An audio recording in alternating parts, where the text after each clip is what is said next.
हाँ भाई नमस्कार। थंबनेल देख के तो आप समझ ही गए होंगे कि आज इस वीडियो में किस बारे में बात करने वाले हैं।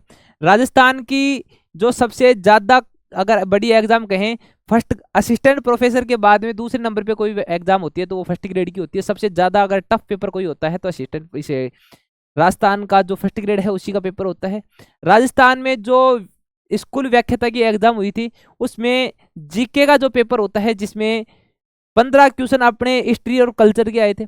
15 में से अपना जो राजस्थान का अपने पास में जो नॉर्मल अपने चतुर श्रेणी कर्मचारी बीएसटी सीईटी या जो अपना फाउंडेशन टाइप का बैच कह सकते हैं, उस बैच में से अपने 15 में से 13 क्वेश्चन जो आपको एग्जिट मिले हैं, जिसमें आपको बिल्कुल भी कोई अतिशोक्ति नहीं होगी। मैं आपको दिखाने वाला हूं। सबसे बड़ी बात यह है, मुझे खुशी इस बात की है कि अपन ने फर्स्ट ग्रेड को टारगेट किया ही नहीं था। अपना टारगेट सिर्फ वीडियो पटवार लेवल का था, और वीडियो पटवार के लेवल में से ही यहाँ आपको 15 में से जो इतने क्वेश्चन देखने को मिले, ये जान के आपको खुशी होने वाली है। आओ मैं आपको दिखाता हूँ। और एक आप हमारे गुरुजी का जो टेलीग्राम चैनल देखेंगे, उन जो हिस्ट्री के असिस्टेंट प्रोफेसर हैं, जो जिनको मैं अपना गुरु जी मानता हूं, उन्होंने खुद ने कहा है कि अगर कोई बच्चा 5 से 6 क्वेश्चन जो हिस्ट्री बैकग्राउंड का नहीं, 5 से 6 क्वेश्चन जो करके आता है, वो बहुत अच्छा स्कोर है। 5 से 6 से ऊपर क्वेश्चन आराम से नहीं हो रहे हैं, फिर भी अपने क्लास में से 11 क्वेश्चन मिल रहे हैं, वो बहुत अच्छी बात है। अच्छा, आप देखोगे कि एक पर्सन था अनहैप्पीनेस इंडिया, 4 नंबर पर्सन था अनहैप्पीनेस इंडिया नामक पुस्तक के लेखक कौन है? इसमें ऑप्शन सही था इसका, लाला लाजपत राय। इन्होंने गलत किया है। अब इसमें आप देखोगे कि अपन ने क्या करवाया।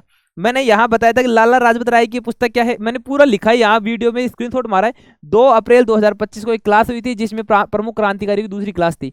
मैंने बताया लाला लाजपत राय की हत्या का जो बदला है 17 दिसंबर 1928 को लिया गया।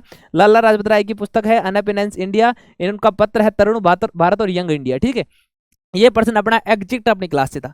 दूसरा था गुप्त वास्तुकला का। गुप्त वास्तुकला में ये पूछा गया था, जो विष्णु मंदिर है गुप्त वास्तुकला के मंदिर, उनके बारे में पूछा गया था। मैंने 2 पेजों में लगातार 15 अप्रैल को एक क्लास हुई थी, 15 अप्रैल की क्लास में 2 शेड्यूल में बताया। तिगवा विष्णु मंदिर लेख, बुमरा शिव मंदिर मध्य प्रदेश के अंदर, दशावतार मंदिर देवगढ़ झांसी के अंदर, एरन विष्णु मंदिर सागर के अंदर, भीतरगांव का लक्ष्मण मंदिर कानपुर के अंदर, फिर अपने गुप्त काल की जो गुफाएं हैं वो भी यहाँ दिखाई थी।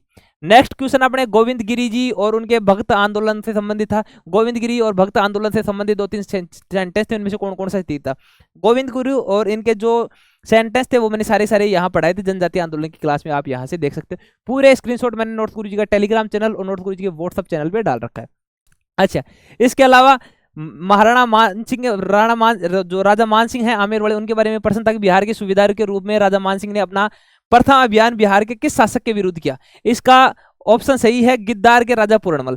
मैंने यहां बता रखा था आमेर के इतिहास की क्लास में कि बिहार के गिद्धौर के राजा पूर्णमल तथा गए जिले के अनंत चेरू को हराया। उसके बाद मैंने बताया उड़ीसा में नादिर खान को, कतलू खान को हराया और वहां से जगन्नाथपुरी पर नियंत्रण किया। ठीक है, ये मैंने जितना पूछ रखा था उनसे ज्यादा डिटेल में मैंने यहाँ बता रखा है। आप देखोगे कि क्वेश्चन की पहली ही लाइन से अपने क्वेश्चन मिल रहे हैं। देखो इधर पहली लाइन से अपने क्वेश्चन मिल रहे हैं। अच्छा, इसके अलावा ये प्रश्न था रणकपुर मंदिर की कुछ विशेष के बारे में बात है। रणकपुर मंदिर की 4 बातें दे रखी थी, इनमें से कौन सा गलत था? मैंने रणकपुर मंदिर की लगातार 2 स्क्रीनशॉट था, वो एक ही मैंने लगाया यहाँ पे। दो दो पीपीटी 2 स्लाइड में मैंने रणकपुर मंदिर के बारे में बहुत सारा जानकारी दिया है, तो 3 पूछी है मैंने, बहुत सारी जानकारी यहाँ पे दे रखी, एक जानकारी मिस प्रिंट नहीं है।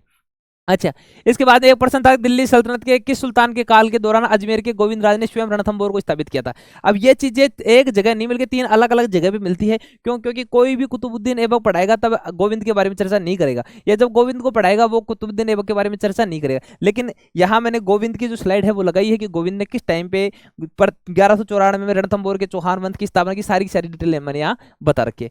फिर अपना क्वेश्चन नेक्स्ट आया कि रणकपुर मंदिर की प्रस्थिति, हाँ रणकपुर मंदिर वाला मैंने आपको बता दिया। इसके बाद में था निम्नलिखित में से कौन सा पुरातत्विक स्थल लेख आहड़, आहड़ के कौन से संबंधित नहीं है? पिंड, गिलोर, गिलुंद, आलोद और बरोड। ये मैंने सारे आहड़ सभ्यता के जो प्रमुख केंद्र उनकी सारी जानकारी दे रखी है कि गिलुंड राजसमंद में ब्रजवासी लाल BS, इसके साथ साथ में बालाथल, ओजियाना, और भी नीचे देखोगे इसी क्लास में मैंने 8 से 10 जो गिलुंड के अपने आहड़ के केंद्र थे सारे सारे मैंने वहां पे बता रखे थे।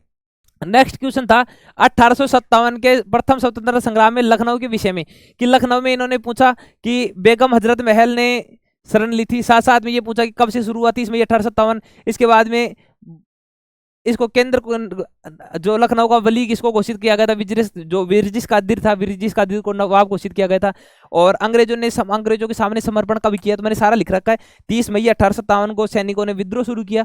4 जून 1857 को बेगम हजरत महल इसमें शामिल होगी। उन्होंने बेगम हजरत महल की डेट नहीं पूछी, मैंने बताई थी।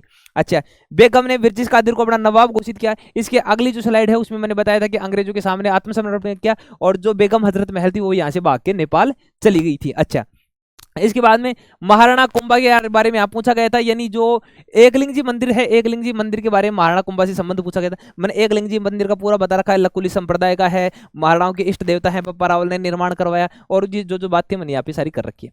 इसके बाद में एक पर्सन था, 1857 के विद्रोह द्वारा किस पॉलिटिकल एजेंट का सर कटा हुआ सर अव्वा के किले पर लटका दिया गया था, मैक मोसर के द्वारा। मैंने यहाँ बिठोड़ा का युद्ध 8 सितंबर 1857, उसके बाद में चलावास का युद्ध, उसके बाद मैंने बताया था इसको काले गोरों का युद्ध कहा जाता है। कुशाल सिंह चंपावत जीत गया, मैक मोहसिन का सिर काटकर अव्वा के किले पर लटका दिया गया।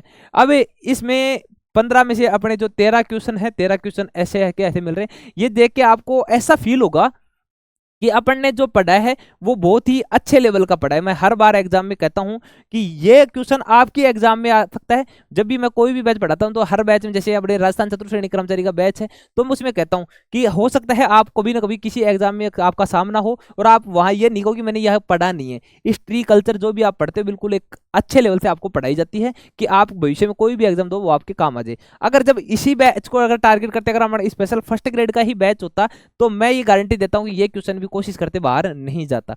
ये दो जो क्वेश्चन बाहर गए हैं वो इसलिए गए हैं कि वो अपन ने वो टारगेट ही नहीं किया था, ठीक है। और फिर आप पवन बावरिया जी सर का आप देखोगे तो उन्होंने खुद ने साफ कहा है कि बहुत हाई लेवल का पेपर था, जो हिस्ट्री सिलेबस से है उनसे भी 6 से 7 से ज्यादा क्वेश्चन नहीं हो पा रहे। अच्छा, अगर आप भी इसी प्रकार से अच्छे तरीके से पढ़ने चाहते हो तो ये मैंने पोस्टर सिर्फ राजस्थान चतुर्थ श्रेणी कर्मचारी का लगाया। आप जो भी एग्जाम का बैच देना चाहते हो, अभी राजस्थान चतुर्थ श्रेणी कर्मचारी का अपने एक न्याय सारथी बैच है जिसमें सारे टीचर सिलेक्टेड टीचर पढ़ा रहे हैं, और एक है सारथी बैच। अगर आप हाई कोर्ट की तैयारी करना चाहते हो न्याय सारथी बैच से जुड़ जाओ। आपने नॉर्थ गुरुजी एप्लीकेशन हिंदुस्तान का एकमात्र ऐसा एप्लीकेशन है जहां ₹1 पर डे में आपको कोर्स मिलेगा। कोई भी कोर्स हो सारे आपको ₹1 पर डे में मिलेगा। SSC का हो, रेलवे का हो, डिफेंस का हो, या किसी भी स्टेट लेवल का। दूसरी सबसे बड़ी खास बात है, आपको 365 दिन का कोर्स, यानी 1 साल का कोर्स आपको 365 रुपए में नहीं लेना, वो आपको मात्र 199 रुपए में पड़ जाएगा। तो उम्मीद करूंगा आपको वीडियो अच्छी लगी होगी, और आपको नोट्स गुरुजी का ये प्रयास कैसा लगा एक बार कमेंट बॉक्स में जरूर बताना। इसी के साथ धन्यवाद। जय हिंद, वंदे मातरम।